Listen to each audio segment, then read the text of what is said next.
La sauce Worcestershire, elle est salée, elle est acidulée, elle a un goût particulier, elle a une légère saveur de poisson. C'est impossible à épeler et encore plus difficile à prononcer. Mais qu'est-ce que c'est ? Eh bien, si c'est une question que vous vous posez, alors vous êtes au bon endroit. Parce qu'aujourd'hui, nous allons répondre à la question. Qu'est-ce que la sauce Worcestershire exactement ? Mais avant de commencer, n'oubliez pas de vous abonner à la chaîne Weird History Food. Ensuite, laissez un commentaire et dites-nous quelles autres sauces vous aimeriez découvrir. D'accord ? J'espère que vous êtes prêts à vous laisser emporter par la sauce. C'est parti. Pour l'histoire de l'origine de la sauce Worcestershire, il faut remonter au début du 19e siècle en Angleterre, plus précisément au 68 Broad Street, à Worcester, près de la rivière. Severn, où deux pharmaciens nommés John Willie Lee et William Henry Perrance tenaient ce qui était essentiellement la version du 19e siècle d'une grande pharmacie. Pas d'inquiétude, il ne s'agit pas de l'histoire où la sauce Worcestershire était une pommade contre les irritations du derrière. À l'époque, comme aujourd'hui, les pharmacies vendaient bien plus que des médicaments. Parfums, produits alimentaires, articles ménagers. En somme, si ça tenait sur une étagère sans exploser aussitôt, ils le vendaient. Même si on ignore pourquoi Lee et Perrins ont expérimenté avec une sauce de poisson fermentée, ce n'était pas si aléatoire qu'il n'y paraît. Les pharmaciens étaient chimistes, entrepreneurs et un peu du style « Vas-y, on va voir ce qui se passe si on mélange du poisson et de la mélasse ». En 1835, ils ont préparé leur premier lot. Et d'après tous les témoignages, c'était horrible. Pas juste un peu fort. Ce n'était pas une question de goût à acquérir. C'était tout simplement mauvais. Vraiment immangeable. Un goût si mauvais qu'il fait douter de ses choix de vie. Ils ont donc agi comme tout entrepreneur raisonnable du 19e siècle. Ils ont mis les tonneaux à la cave et les ont oubliés pendant 18 mois. Puis un jour, quelqu'un s'est dit « Hé, tu te souviens quand on a fabriqué cette potion de vinaigre de poisson terrifiante ? Ouvrons ces vieux tonneaux et mettons un truc dedans. » Ça ressemble au genre de truc qu'un étudiant ivre ferait sur un pari. Mais contre toute attente, ça a porté ses fruits.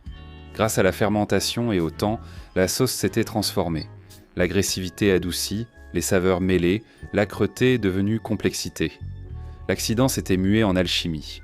Et honnêtement, qui sommes-nous pour lutter contre l'alchimie ? N'est-ce pas les Swifties ? Exactement. Le crossover du siècle. Celui que vous n'aviez jamais vu venir. Une vidéo sur la sauce Worcestershire de Lee et Perrin et Taylor Swift. Ainsi est né l'un des condiments les plus célèbres au monde. Car deux pharmaciens étaient trop paresseux pour jeter une sauce dégoûtante. Bien que la sauce Worcestershire paraisse très britannique, sa saveur a des racines mondiales.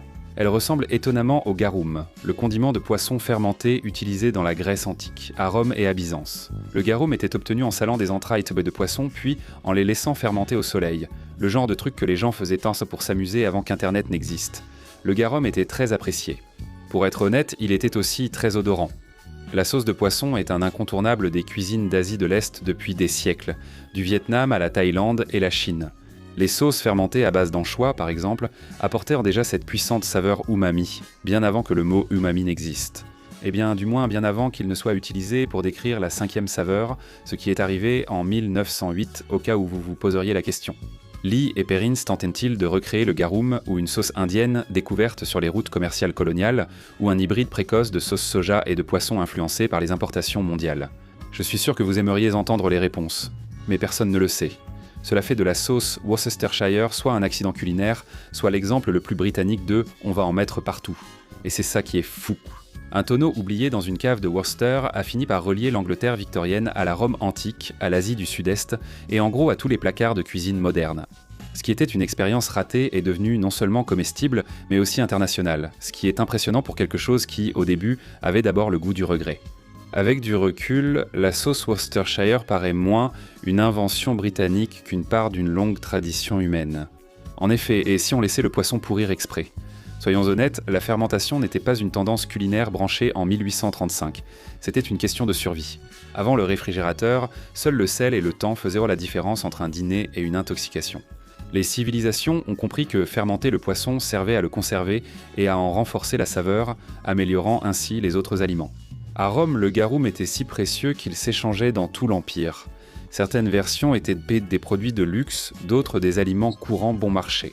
Les archéologues ont découvert des fabriques de garum, probablement aussi odorantes qu'une forte marée basse.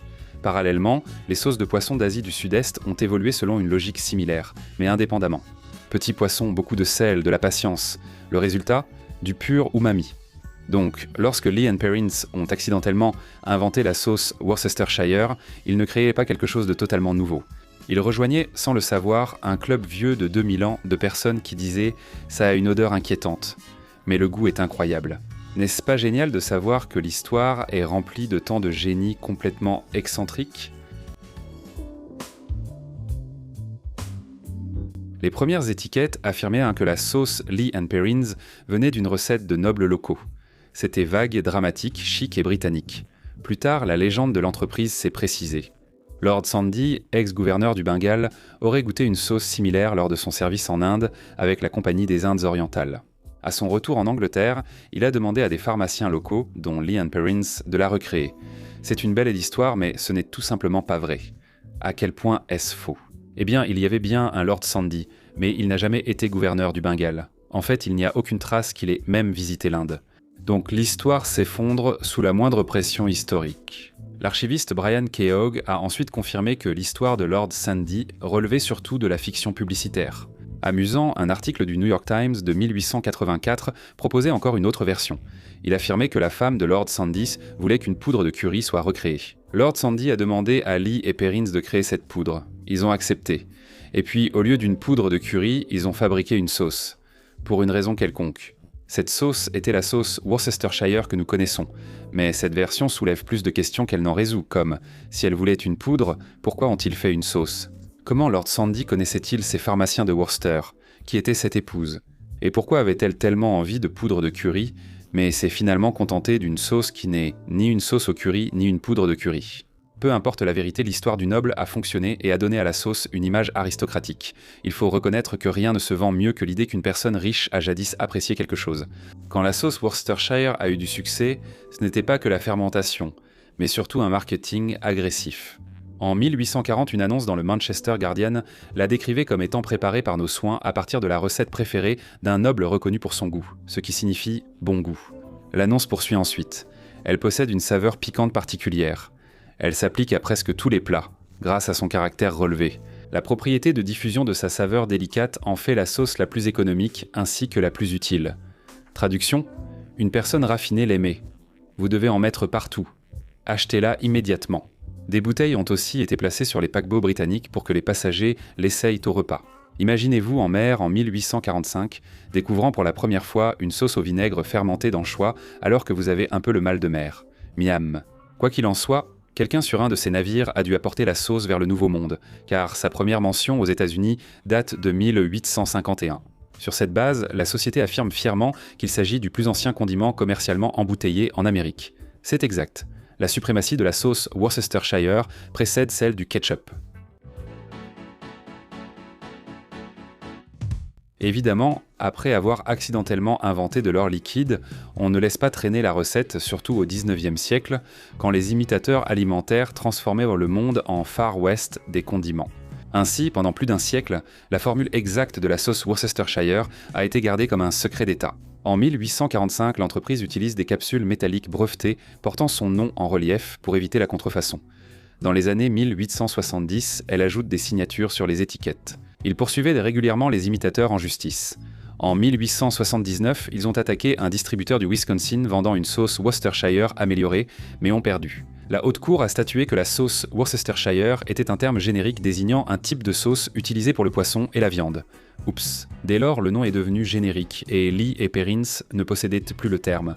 Imaginez inventer quelque chose de si emblématique que cela devienne générique, puis perdre le droit exclusif de l'utiliser. Kleenex, attention, vous êtes les prochains. Cette décision de 1879 a bouleversé bien plus qu'un procès. Elle a fait de la sauce Worcestershire une catégorie, non une marque. Dès lors, dans un sens, chacun s'est engouffré dans la brèche. Soudain, des fabricants en Grande-Bretagne et en Amérique ont commencé à embouteiller leurs propres versions. Certaines étaient correctes, d'autres ambitieuses, avec des listes d'ingrédients très variées. Les anchois étaient parfois remplacés par une essence de poisson. Le tamarin était réduit, le sucre augmenté, les épices variées, la saveur se fragmentait. Lee et Perrins ont dû passer de « c'est nous les propriétaires » à « nous sommes les originaux », une position marketing bien plus dure où vous ne défendez plus le nom. Vous vous battez pour l'authenticité et l'authenticité fait vendre. L'entreprise a mis en avant sa longue histoire, son processus de maturation, son papier d'emballage emblématique et la forme distinctive de sa bouteille. Il ne vendait chez plus simplement une sauce. Ils vendaient une tradition. Ce qui est ironique car l'histoire de l'origine noble qu'ils mettaient en avant n'était pas vraiment une vérité traditionnelle ni authentique. Mais si l'histoire de la gastronomie nous apprend quelque chose, c'est que la saveur compte souvent plus que les faits. Lee et Perrin ont tout fait pour garder les ingrédients de leur sauce secret. Mais les secrets sont un peu comme les robinets. Ils finissent pas toujours par fuir. Un catalogue de pharmacie de 1823 mentionnait le tamarin et les anchois parmi les ingrédients. Puis en 2009, des recherches dans les archives ont révélé une liste d'ingrédients du XIXe siècle qui comprenait de l'eau, des clous de girofle, du sel, du sucre, du soja, du poisson, du vinaigre, du tamarin, des cornichons, de l'acide acétique, des poivres et de l'essence de citron. Un véritable sommet mondial des saveurs dans une bouteille.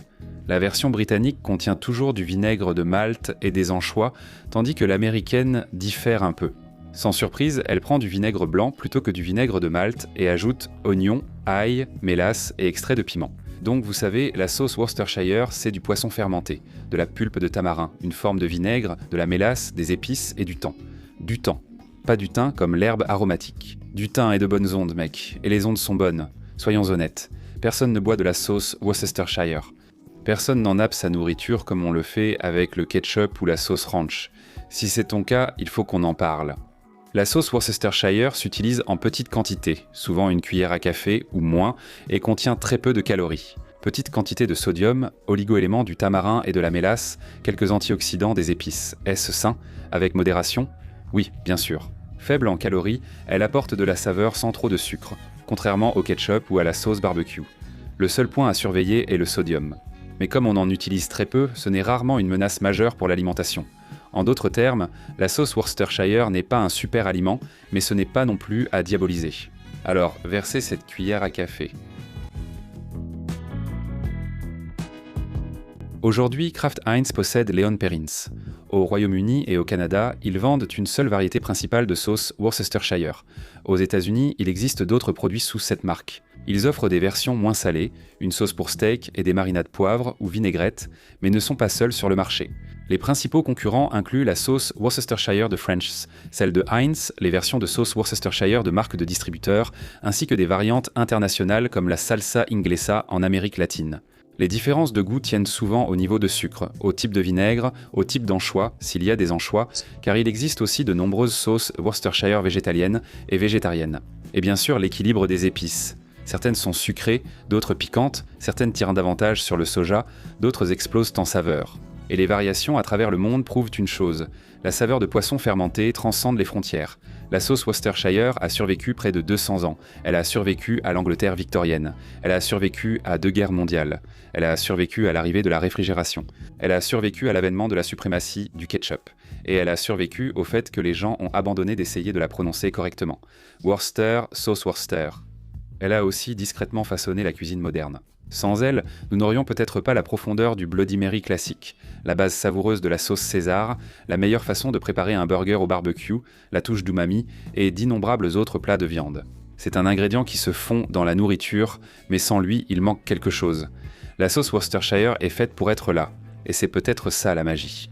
Tout a commencé par une erreur dans une cave, puis c'est devenu un mythe colonial. C'est devenu un incontournable mondial, car quelqu'un a attendu 18 mois avant de toucher à quelque chose qu'il aurait sûrement dû jeter.